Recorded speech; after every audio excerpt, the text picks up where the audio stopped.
Ah, the beauty of youth and a subtle elegance that made everybody turn their heads. But enough about me.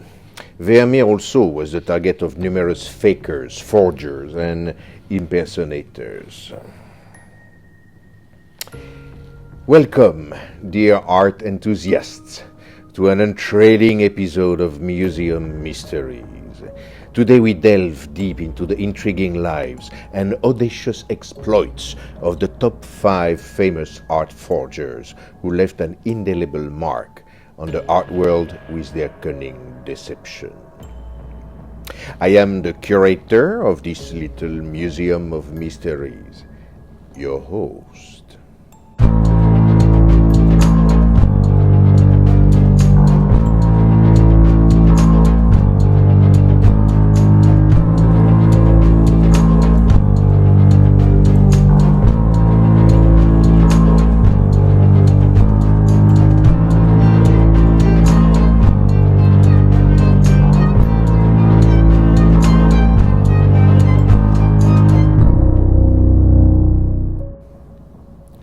Oscar Wilde said that imitation is the sincerest form of flattery. But I'm not sure he was thinking about the kind of imitation people do for their own monetary gain or simply to prove a point against the establishment. Today, let's see 5 art forgers who were maybe not as sincere in their flattery as they were in their other dark motives. Our journey begins with Hans van Meeren, a Dutch artist and master forger born on October 10, 1889 in Deventer, Netherlands. Van Meeren wasn't content with just being an artist. He wanted recognition. Initially trained as an artist, he struggled to gain recognition for his legitimate works. Frustrated by his lack of success, he turned to forgery in the 1930s, specializing in imitating the style of renowned Dutch old masters, notably Johannes Vermeer. Upset with critics who were bringing his paintings down in flames, his cunning motivation led him to create forgeries so convincing that they fooled even art experts.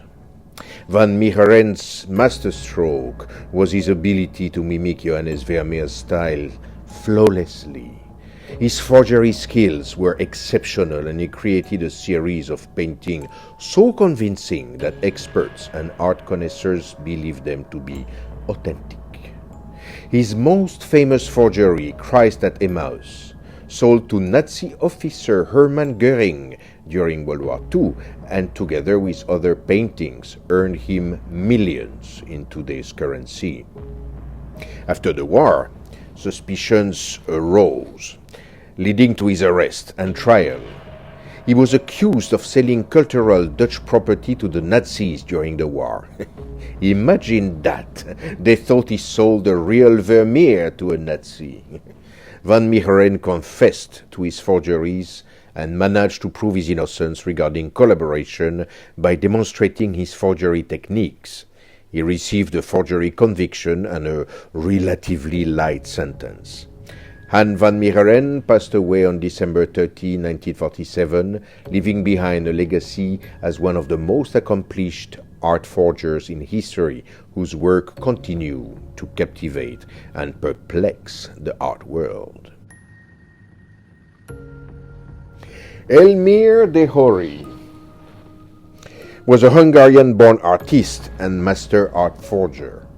Born in April 14, 1906, his life was shrouded in mystery and deception as he embarked on a career that would make him one of the most notorious art forgers of the 20th century. De Hory's talents lay not in creating original artworks, but in his uncanny ability to mimic the style of famous artists, from Picasso to Matisse. Throughout his career, De Hory forged hundreds of paintings, many of which found their way into prestigious galleries and private collections that he was contacting under dozens of different names and identities. His success as a forger was due in part to his keen eye for detail and his ability to replicate the brushstroke and techniques of the artist he imitated. However, his criminal activities eventually caught up with him, leading to investigations and legal trouble. De Hory's life was immortalized in the book Fake by Clifford Irving, and later in the documentary F for Fake by Orson Welles. He lived a life filled with intrigue and duplicity, leaving a lasting legacy as one of the most enigmatic figures in the world of art forgery. Elmire de Hory died by suicide on December 11, 1976, in Ibiza, Spain, leaving behind a complex and controversial artistic legacy. Now, let's explore the world of Tom Keating, a British painter and art restorer with a mission. Tom Keating, born on March 1, 1917, in London, England, was a multifaceted artist whose career took a remarkable turn into the world of art restoration and forgery. Keating's early life was marked by a passion for painting and an appreciation for the old masters. In the 60s and 70s, he gained notoriety for his remarkable skills as an art restorer, particularly in the restoration of damaged paintings by famous artists such as Turner and Constable. However, Keating's life took a controversial twist when it was discovered that he had been producing high-quality forgeries of famous artworks, including pieces by Renoir, Gainsborough, and Turner. Keating claimed that his forgeries were a form of protest against what he perceived as the elitism and commercialization of the art world. Keating's motivation wasn't just about making convincing forgeries, it was about challenging the art world pretentiousness. His forgeries were so convincing that they had often fooled art experts and collectors.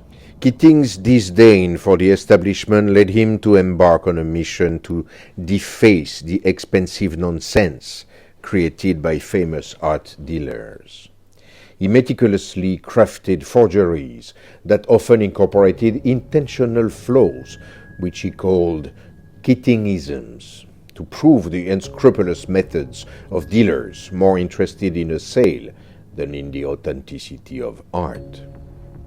It is estimated he forged more than 2,000 paintings in the styles of more than 150 different artists. In 1977, Keating's forgeries were exposed, leading to his trial and conviction for art fraud. Despite the legal consequences, he remained unapologetic about his forgeries, asserting that he had produced more originals than the artists themselves. Tom Keating passed away on February 12, 1984, leaving behind a complex legacy as a skilled restorer, a daring forger, and a provocateur in the art world. Our next forger hails from Germany, and his name is Wolfgang Beltraki. Wolfgang Beltraki, born on February 4, 1951, in Höxter, Germany, is a renowned art forger whose audacious career has left an indelible mark on the art world. Beltraki's early life was marked by an affinity for the arts, and he developed a deep appreciation for various artistic styles. However, it was his exceptional talent for mimicking the techniques of famous artists that would lead him down a path of deception. Beltraki's motivation was a blend of artistry and audacity. He meticulously researched the artist he imitated. His fakes were so convincing that they fetched millions in the art market. Beltraki, along with his wife Hélène, orchestrated a series of forgeries that not only fooled the art world, but also challenged the very definition of authenticity. Together they were aging the painting, forging the documents, and even created pictures of Hélène Beltraki posing as her grandmother in front of the painting themselves, as a proof they had been in the family for decades. Beltraki's forgeries spanned a wide array of artists, from Max Ernst to Fernand Léger. His ability to replicate the brushwork, palettes, and styles of renowned painters was uncanny, fooling both art experts and collectors alike. His forgeries often fetched high price in the art market, and he was a key figure in one of the most extensive art frauds of the 20th century.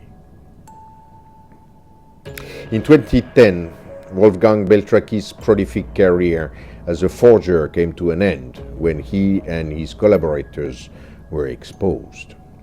He was convicted of art forgery and sentenced to prison. Despite his criminal activities, Beltraki remained a captivating figure, known for his audacious talent and the mystery that surrounds his forgery. Our final forger, Henrik Hebborn, took us into the world of art restoration and imitation.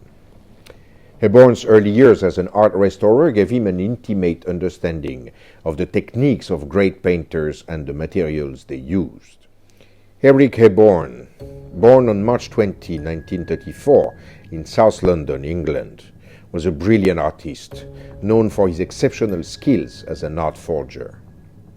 Hebborn's early life was marked by a deep love for art and classical techniques, and he initially pursued a legitimate career in the art world.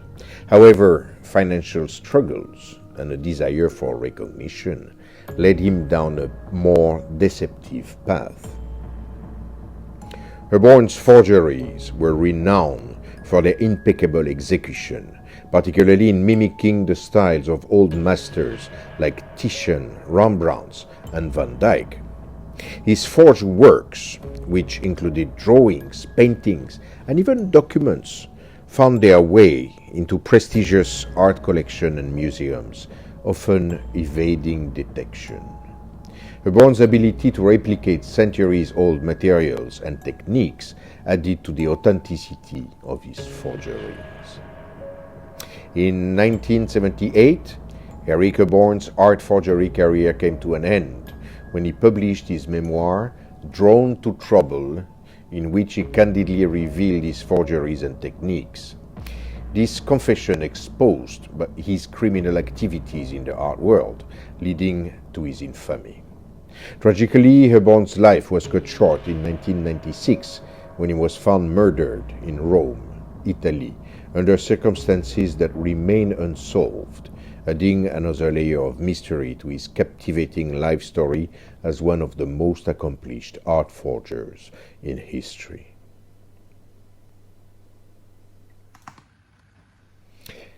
These 5 art forgers, each with their unique motivations and methods, remind us that the world of art is not always what it seems. They challenge our perception of authenticity and value, leaving an indelible mark on the annals of art history. As we bid adieu to these master illusionists, remember that in the world of art, the line between authenticity and artistry can be as blurred as the brush strokes on a canvas. There are still many art forgers out there, some more talented, some more enigmatic, some who made more money, and some who were never caught. We may talk about them in the next episode of Museum Mysteries. Good night.